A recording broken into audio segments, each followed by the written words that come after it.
اللہ تعالیٰ نے انسان کے ساتھ آزمائشیں رکھی ہیں۔ جس طرح اللہ تعالیٰ کی طرف سے ملنے والی نعمتوں کو قبول کرتا ہے، اسی طرح اس کی طرف سے آنے والی آزمائشوں کو بھی کھلے دل سے اسے قبول کرنا چاہیے۔ اور یہ بات درست ہے کہ وما اصابکم من مصیبت فبما کسبت ایدیکم، انسان پر کچھ مصیبتیں وہ آتی ہیں جو اس کے ہاتھوں کے کسب کی وجہ سے آتی ہیں۔ بہت ساری قوموں پر عذاب اس لیے آئے کہ انہوں نے بعض گناہ کیے تھے، لیکن یہ یاد رکھیے گا کہ عذاب ہمیشہ گناہوں کی وجہ سے نہیں آتے، تکلیفیں ہمیشہ گناہوں کی وجہ سے نہیں آتی۔ انسان دکھوں میں، مشکلات میں صرف اپنی غلطیوں کی وجہ سے نہیں الجھتا، بلکہ نبی پاک علیہ الصلاۃ والسلام نے فرمایا ہے اللہ تعالیٰ کسی بندے کو کوئی درجہ دینا چاہتا ہے، اس کے اعمال اس طرح کے نہیں ہوتے کہ اسے درجہ دیا جائے، اللہ اسے کسی مشکل میں ڈال کے اس کے درجے کو بلند فرما دیتا ہے۔ بلندی درجات کے لیے، قرب الہی کے لیے، اللہ تبارک و تعالیٰ کی بارگاہ کی معرفت کے لیے بھی مصائب آتے ہیں۔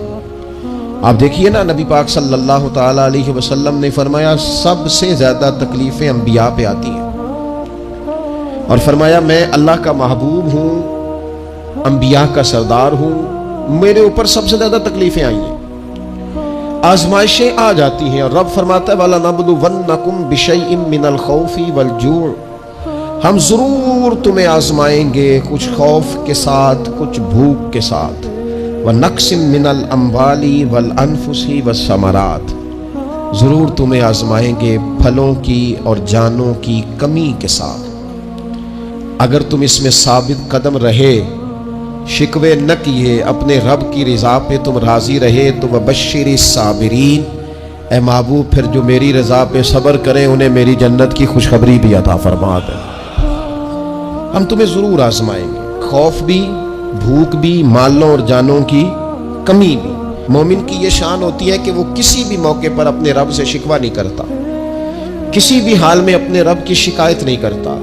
نبی کریم علیہ الصلاۃ والسلام نے فرمایا اگر اللہ تعالیٰ کسی بندے کو بیمار کرے اور پھر اس بیماری پر وہ صبر کرے اور آنے والوں سے رب کا شکوہ نہ کرے، تو فرمایا اللہ تعالیٰ نے جو گوشت اسے دیا ہوتا ہے اس سے بہتر گوشت اللہ اسے عطا کر دیتا ہے۔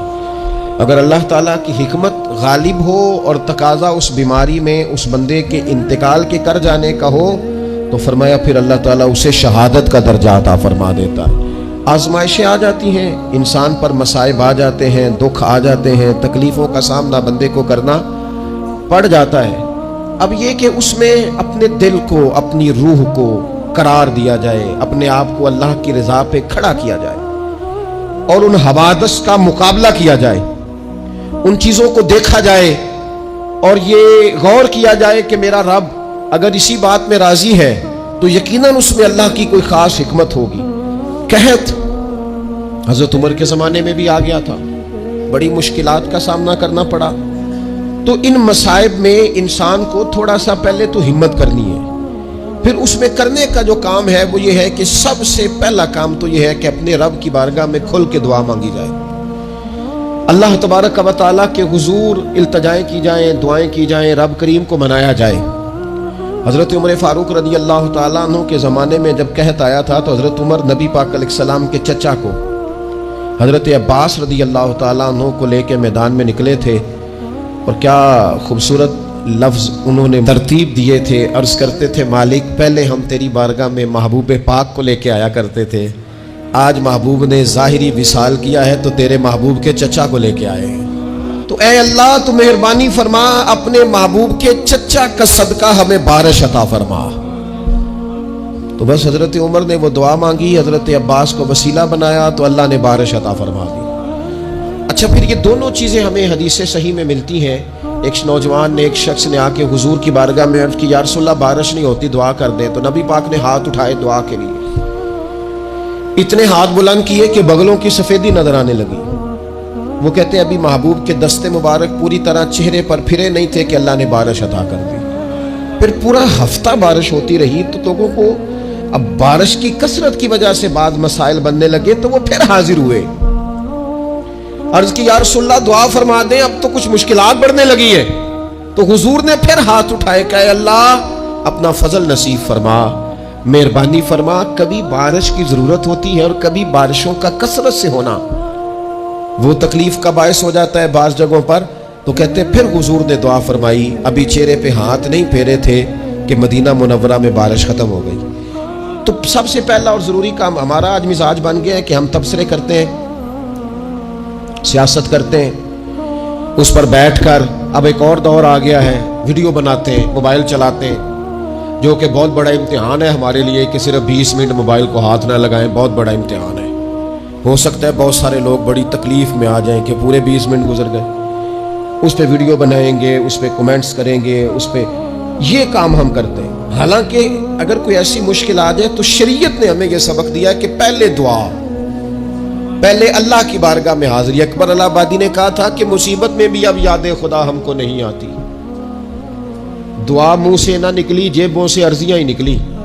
ہم محکموں میں درخواستیں دیتے ہیں لیکن دعا کی طرف بڑھتے بڑا خوبصورت کام ہے۔ سب سے پہلے تو یہ کریں کہ وہ جو ہمارے بھائی تکلیف میں ہیں، مجبوری میں ہیں، ان کے لیے اپنے رب کی بارگاہ میں عرض کریں کہ مالک، قدرتوں کا مالک تو تو ہے، ہر چیز تو تیرے دست کرم میں ہے، اور تو کریم اتنا ہے کہ بندوں پہ تو غضب نہیں زیادہ فرماتا، رحمت ہی زیادہ فرماتا ہے، اور تیری رحمت تیرے غضب پر غلبہ رکھتی ہے، اس لیے مالک تو کرم فرما، اور یہ جو لوگ ہیں تو انہیں اپنے فضل سے ہی آسانی عطا فرما تاکہ اس مشکل سے نکل آئیں۔ جن دنوں قحط آیا تھا نا مکہ مکرمہ مدینہ طیبہ میں حضرت عمر کے زمانے میں، تو حضرت عمر فاروق فرماتے ہیں میں نے بغیر گھی کے کبھی کھانا نہیں کھایا تھا، لیکن میں نے قسم اٹھا لی تھی کہ جب تک سب لوگوں کو راشن کھانا میسر نہیں آتا میں بھی گھی نہیں کھاؤں گا۔ یہ جو اضافی اخراجات ہیں، ایڈوانس گاڑیاں بک کرانا، نئے ماڈل کے موبائل خریدنا، یہ جو ہمارے صرف ناز نخرے ہیں، صرف ان کو تھوڑا سا کلوز کر لو۔ عجیب بات ہے نا، عجیب ظلم ہے نا کہ ایک بچہ رات کو اس لیے کھانا نہیں کھا رہا کہ اس کی مرضی کا پکا ہوا نہیں، اور ایک طرف میرے ہی وطن میں اس ویڈیو نے بھی میری چیخیں نکلوا دی جس میں ایک بیٹی، اور اس کی عمر بھی بالکل اتنی ہے جتنی میری بیٹی کی عمر ہے، اس سے وہ صحافی پوچھتا ہے، پاؤں اس کے ننگے ہیں اور پاؤں پہ کیڑے چڑھ رہے ہیں، تو اس سے پوچھتا ہے پتر کیا چاہیے؟ وہ کہتی ہے صرف روٹی کھانی ہے، کوئی مطالبہ نہیں، کوئی مطالبہ نہیں، روٹی دا دکھ نہ پوچھو، یہ روٹی بندہ کھا جا دیجیے، روٹی بندہ کھا جاتی۔ اللہ کریم نے فرمایا وَتَعَاوَنُوا عَلَى الْبِرِّ وَالتَّقْوَى، جب تقوی اور پرہیزگاری کا معاملہ ہو تو ایک دوسرے کے ساتھ تعاون کرو، ایک دوسرے کے ساتھ تعاون کرو، ایک دوسرے کا آگے بڑھ کے بازو تھامو، خیر کے کاموں میں ایک دوسرے کی مدد کرو، آگے نکلو۔ ہو جاتا ہے کبھی کبھی ایسا کہ ایک بھائی کے پاس بہت زیادہ مال ہوتا ہے، دوسرے کے پاس کم ہوتا ہے، اور نبی پاک صلی اللہ تعالی علیہ وسلم نے ارشاد فرمایا کہ یاد رکھنا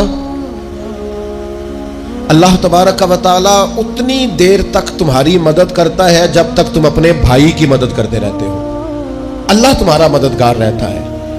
اور یہ جو مسلمان ہوتے ہیں، مومن، کلمہ پڑھنے والے، ان کے بارے میں میرے نبی پاک علیہ الصلوۃ والسلام نے فرمایا کہ یہ ایک جسم کی مانند ہے، ایک جسم کی طرح ہے۔ مومن ایک جسم کی طرح ہے، جس طرح یہ پورا جسم ہوتا ہے۔ اور حضور نے مثال دے کے بات سمجھائی، فرمایا جسم کا ایک حصہ تکلیف میں ہونا تو سارا جسم اس کا کرب محسوس کرتا ہے، یعنی درد صرف دانت میں ہے لیکن روٹی کھانے کو دل نہیں کرتا، کسی سے بات کرنے کو دل نہیں کرتا، اٹھ کے باہر جانے کو طبیعت نہیں چاہتی، پورا وجود اس کا کرب، اس کی تکلیف محسوس کرتا ہے۔ فرمایا جس طرح ایک جسم کے ایک حصے کو تکلیف ہو، آپ مجھے بتائیے نا، آپ کے دانت میں تکلیف ہے تو کیا کبھی آپ کے دماغ نے کہا ہے کہ ڈاکٹر کے پاس نہیں جانا؟ پیروں نے کہا ہے میں نے نہیں چل کے جانا، یہ تو مسئلہ صرف اور صرف دانت کا ہے، دانت جانے، اس کا کام جانے؟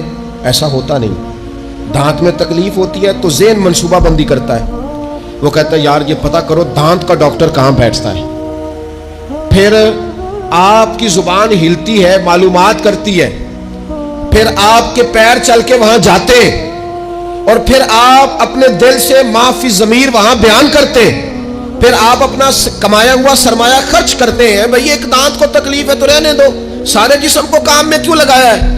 تو معنی یہ ہے کہ جب جسم کا ایک حصہ تکلیف میں ہو, باقی سارے سپورٹ کرتے ہیں تاکہ وہ ٹھیک ہو جائے. تو حضور نے فرمایا میرے سارے مومن ایک جسم کی طرح. سارے مکے سے ہجرت کر کے مدینے آئے, گھر بار پیچھے رہ گئے, جائیدادیں پیچھے رہ گئی, کاروبار پیچھے رہ گئے. حضور نے فرمایا تم بھائی ہو. لیکن وہ صحابہ تھے نا, انہوں نے بھائی بھائی اپنے آپ کو صرف تقریروں میں نہیں سمجھا تھا. انہوں نے اپنے آپ کو بھائی بھائی صرف محفلوں کے نعروں میں نہیں سمجھا تھا. انہوں نے اپنے آپ کو بھائی بھائی صرف ادیب شاعر کی شاعری میں نہیں سمجھا تھا. وہ من سے ان کی آوازیں آتی تھی ہم سچ مچ کے بھائی ہیں. انہوں نے طے کر لیا تھا کہ ہم بھائی ہیں. لہذا جب حضور نے کہا نا آپ تمہارے بھائی وہاں سے ہجرت کر کے آئے ہیں تو ان کی مدد کرو, تو پھر انہوں نے صحیح والا بھائی سمجھا. دھاگا رکھ کے اپنا گھر تقسیم کر کے آدھا اپنے بھائی کو دیا, کاروبار بانٹ کے اپنے بھائی کو دیا. جس کے پاس 4 اونٹ تھے اس نے 2 اپنے بھائی کو دے دیے. چلتے کاروباروں میں بھائیوں کو شریک بنا لیا. انہوں نے انہیں اس طرح کر کے رکھا کہ پھر وہ جو مہاجر تھے وہ مہاجر رہے ہی نہیں. انہیں یوں لگا کہ ہم تو ایک گھر سے اپنے دوسرے گھر میں شفٹ ہوئے. انہیں کسی جگہ بھی کوئی تکلیف نہیں آئی. لیکن امیر آدمی غریب کو بھائی سمجھنے کو تیار ہوتا نہیں. تگڑا بندہ چھوٹے کے قریب جانے کے لیے راضی ہوتا نہیں. جب تک وہ خاص ذہن نہ بنے جو ذہن ہمیں رسول پاک صلی اللہ علیہ وسلم نے عطا کیا, اتنی دیر تک انسان اس مقام تک پہنچ نہیں سکتا جہاں وہ اپنے بھائی کے لیے خیر کا معاملہ کرے. تو ایک تو یہ کہ ہمیں آگے بڑھنا چاہیے, ان لوگوں کو اپنا بھائی جاننا چاہیے. چوتھی بات, اسلام کے اندر نا ہر ذی روح کے ساتھ نیکی کرنے کا اجر ہے. ہر تر جگر والے کے ساتھ نیکی کرنے کا ثواب ہے اسلام کے اندر. جو تر جگر رکھتا ہے, جس کے وجود میں روح ہے, اس سے نیکی کریں اجر ملے گا. صحیح حدیث میں موجود ہے نا. اور میرے خیال ہے آپ سب کو وہ حدیث آتی ہے کہ نبی پاک علیہ السلام نے فرمایا کہ ساری زندگی گناہ کرنے والی عورت نے کتے کو پانی پلایا تھا تو رب نے بخشش فرما دی. کتا حلال جانور بھی نہیں, کتے کو پانی پلایا, ساری زندگی کے گناہ تھے, اللہ نے معاف کر دیا. کوئی بھی تر جگر والا ہو, آپ مجھے بتائیے ایک کتے کو پانی پلانے سے رب معاف کرتا ہے, تو اگر کوئی کسی انسان کی خدمت کرے اور نرا انسان نہیں مسلمان اور نرا